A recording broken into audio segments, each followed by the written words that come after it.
Rauf bəy, baxın, yol öz-özlüyündə düzdür, biz yol kimi buna deyirik, amma bunun bir siyasi tərəfləri də var da. Mən çox görürəm ki, hal-hazırda Çin Afrikanın bəzi ölkələrində portları, digər şeyləri götürür, düzəldir və onu müəyyən bir dövr üçün, 100 il, 150 il üçün icarəyə götürür.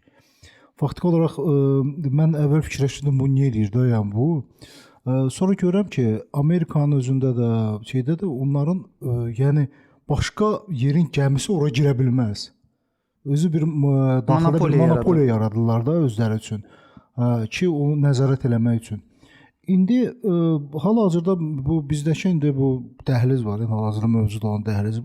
Bu indi heç kimin monopoliyasında deyil ki hələ.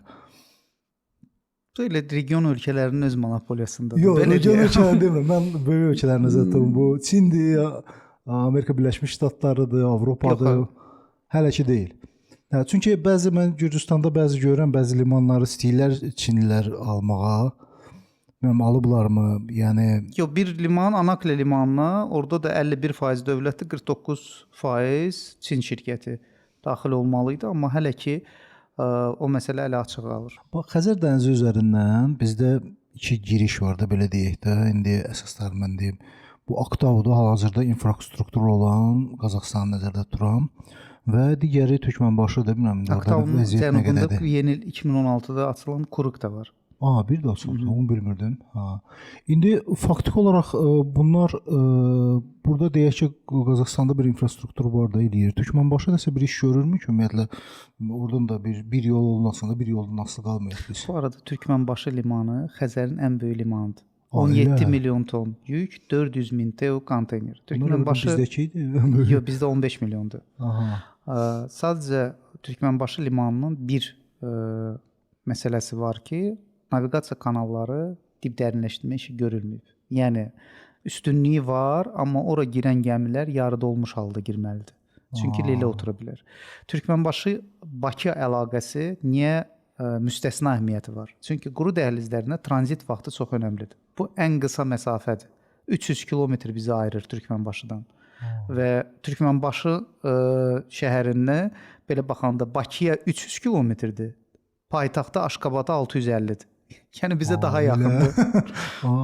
və burada digər bizim onlara təsirimiz 1883-cü ildə may ayında Bakıdan Tiflis, Poçiya dəmir yolu açılandan sonra bu sinergiya vermişdi Xəzərin digər sahilinə və Türkmənbaşı o vaxt Krasnovodsk, Aşqabad, Daşhauz o vaxt indiki Türkmənabad, Buxara, Daşkənd dəmir yolunun tikintisi üçün bir stimul olmuşdu.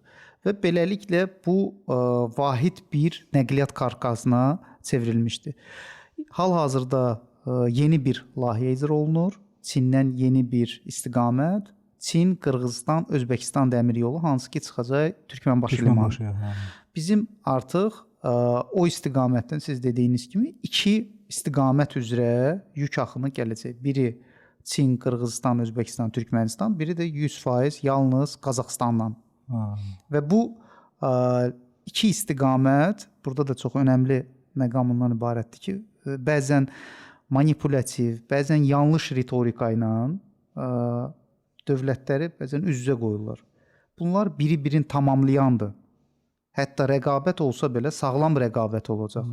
Bunlar hamısı türk dilli dövlətlərdir və bu iki axın gəlib Azərbaycandan keçməklə yenə də ayrılır. Sizin əvvəl verdiyiniz sual, bir yolumuz varsa ikincisi nəyə lazımdır?